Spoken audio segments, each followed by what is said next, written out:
All right, are we good? Do you guys need me to slate, or are we good? We're good. Yep, we're Oh. there. But I know, it must be weird for you to be on a set and not directing. No, the no, entire it's thing. nice. Daniel, what do you think the boys would think of this shell house? I think they'd be blown away by this shell house because the shell house they rode out of, as you know, was a very old airplane hangar and pretty darn rustic when you get down to it. This is a beautiful, beautiful facility. Yeah. George, I know you didn't shoot anything here, you shot overseas, but did you secretly come here Yes. in disguise to scout things? Not really in disguise, just looking older. People just walk up to you and go, "You don't look as good as you used to, do you?"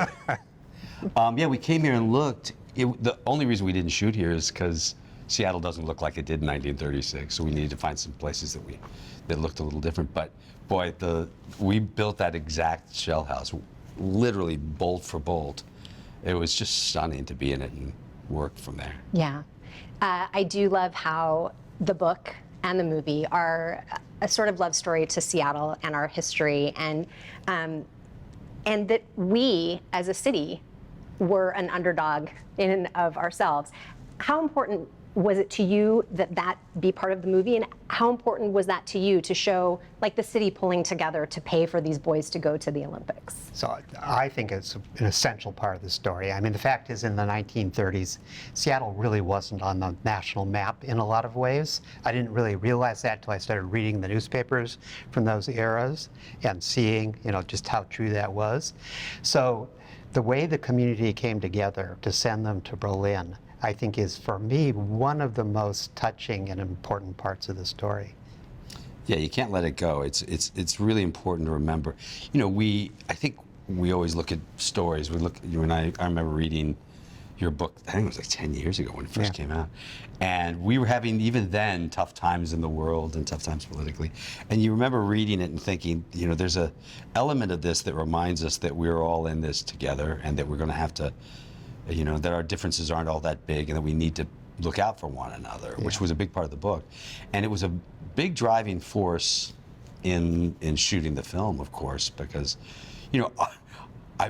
my buddy and I, Grant, we did Catch-22, so we've done a couple of big books, and your great fear is doing a disservice to his book. That was the most important thing to us, was making sure we didn't let Dan down. Well, and to that end, it is patently an incredible story, right? So I'm curious, is it a greater challenge to do justice to a story that is actually incredible? Is it more difficult to create that in book form and in film form than if you have some more leeway and can kind of make it the way you want to make it? Yeah, in terms of the book, I mean, it was a great story when I found it, when I met Joe Rance and I absorbed it. I knew it was a great story. So from that moment forward, my sort of single-minded obsession was, can I do justice to this story as a writer? And it was a huge challenge because, particularly as I got to know the families of the other guys that had rowed, I started to feel it was really important to get their characters right and to get the history right. So for me, that was the big challenge of the book, was to just sort of do justice to what I had unearthed when I met Joe Rance. Yeah. I think it's also, when you're telling the film, the interesting part of it is, if this wasn't a true story, it really would seem stupid. Right? It would seem like we just made it all up. It's all too convenient. Was Hume really sick the day before? Did the coach really, from Cal, really give him some money? Did they really miss the starting gun? All those things just seem like tropes from a made-up story. So there's an advantage to it being real, because then you're allowed to really explore just these huge things that they had to overcome. Yeah, and actually in terms of writing it, that's part of what was so fun for me, is I kept finding new little nuggets along the way. Like when I found out who George Pocock was, or I found out just how sick Don Hume was that day. Those were just things that opened up storytelling possibilities. And it doesn't always happen when you're researching a book that new doors keep opening, but this case it really did. Yeah. From an audience perspective, those races, you had to nail them, right? Because and you did. As I was watching it, I realized I was in the movie theater going like this in my You were in my rowing. seat. You were rowing in your chair. Yes. Yeah. So can you just talk a little bit about the challenges there? Because you're just from a technical aspect, you're dealing with light and reflections and movement and all The of these hardest things. part was just, listen, I did a movie called The Perfect Storm about 30 years ago or something, and I forgot how hard it was to work on the water. Water's hard. Yeah. The boats are constantly moving. We're on a boat. We're on several boats with cameras moving. Everything is, the wind could blow you off. There was a lot of elements. We're also training actors to row. And even the best rowers can row full speed all day long for maybe a couple of hours. So we don't have a lot of time to shoot them all out, going all out. So those were just the complications of making the film. It's also tricky. It's a little like F1. If you watch it from any space back, it doesn't feel fast. Yeah. Even though they're flying.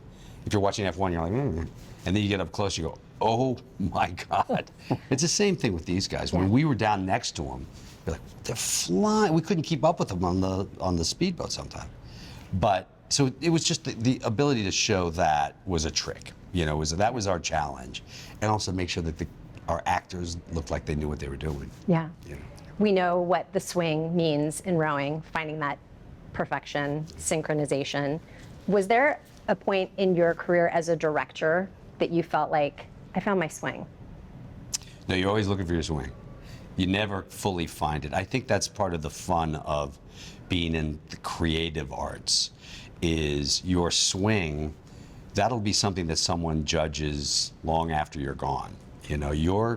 You're constantly in search of how best to tell a story.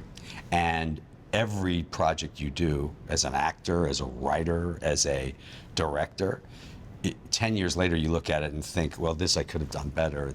I wish I'd been better at that. I don't know, do you feel that way? Yeah, absolutely. And it's the same thing with writing. I mean, every new project I undertake, I'm starting from scratch in terms of finding my swing.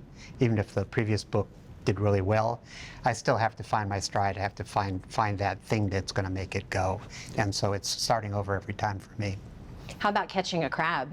Can you identify It's a a little point? personal, doesn't it? Yeah, well, we don't talk about that on camera. The Army. It's a long time ago.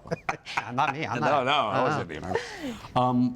Is there a point in your career where you can identify, God, I blew it, but it led to all of this Well, success? mine are very public. I was in Batman and Robin, so I got enough. People just point at that and go, bad. Yeah, but I'll tell you an interesting thing about this, and it's sort of the theme of the film in a way too, which is you learn nothing from success. You really don't. Success is it just means you're brilliant at what you do and it's all worked out. You learn everything from failure, everything. And how you handle it is important, and what you take away from it is important. And I've had tons of that in my career and in my life, and I've learned from it, and hopefully you try to avoid it the next time. I would think that's the most important lesson you get. Yeah. I wanted to talk about casting really fast. I thought it was fascinating how the adults in the film were mostly recognizable faces, but the boys were less recognizable. Yes. Thomas Elmes looks freakishly like Matt Damon. He does, doesn't he? So there's that. Yeah. But was that a purposeful choice? Well, yeah. I mean, we wanted young guys, and these were the cheapest ones we could get. Really, we go for the. Thanks, you know what I mean. We go for the cheapest. No, we wanted young, athletic guys. I had to go to them and say, "Are you athletic?" Because if we get out there, because we trained them for a total of 5 months. So if they couldn't do it, I said, if you can't do it, we're going to have to fire you. So if you're not athletic, tell me now, so we can save ourselves some humiliation. So it was about finding that, these guys are so tall. I mean, you'll see, we're doing a premiere in LA where they're all going to show up, and they're all 6'3", 6'4", 6'5", and even then they were tall, even in 36. Right, right. The best sports stories, I think, are the ones, well, that's not fair. I was going to say the best sports stories are the ones that expose us to some sport that we might not love otherwise, although I do love basketball and I love Hoosiers. But when it comes, I feel like this is a story that opens people up to the sport of rowing. I learned so much about it from first reading the book, just the taxing nature of it on one's body and things like that. Has it given you a love for rowing that you didn't have before, and have you incorporated any of that into your life in some way? Like, do you have an erg in your home now? Are you working out with rowing? No, because I'm 62. Did it change, doing research for it, did it change your... Yeah, I mean, it gave me, I had zero appreciation for the sport when I started and zero knowledge about the sport. And I've become a big fan.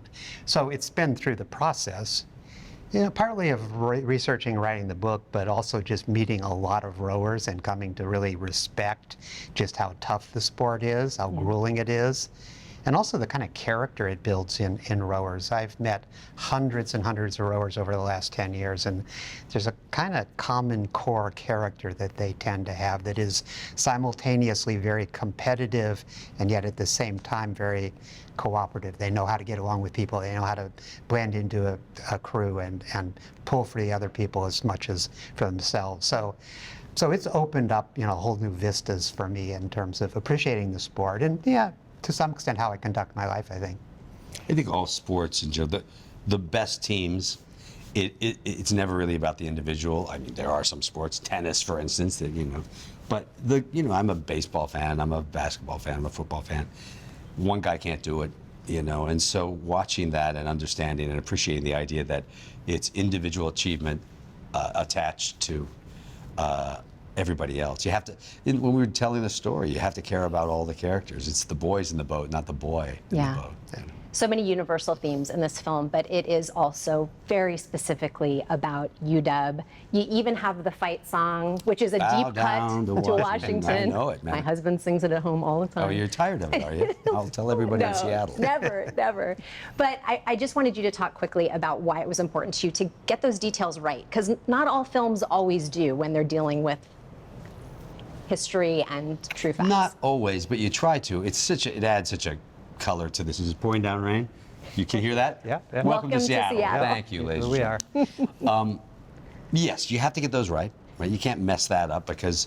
But listen, there's a beautiful thing about. I mean, we're at a moment where the Huskies are about to go to the playoffs and play on January 1st and have won these incredible close games. And there's a sense of community in Seattle. We used to come up here to shoot TV series and things back in the 80s, and with the exception of your rain, thank you, it's just an elegant, beautiful city, and the school and the campus are beautiful, and you don't want to miss out on all of that.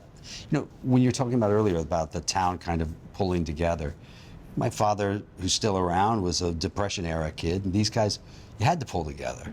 You couldn't make it otherwise, and you really get the sense in this town and of this community that they did that. And so, you don't want to miss that when you're telling the story. Feels like the right movie for the right time. Thank you so much. I'm so happy that you got to come back and enjoy this gorgeous weather that we have for you. Yeah, we're gonna go lay out. By the way, I saw Seattle is unique in this way. I saw a woman outside this morning at 5 in the morning swimming in the pool at the hotel. And I'm like, it's like this. You got to get on There with might life. be someone out on Lake Washington right now. Just might be. because you know what, Northwesterners, we get it done, just like the boys right. did. All That's right. right. Thank you so much for your time. I appreciate Thanks. you.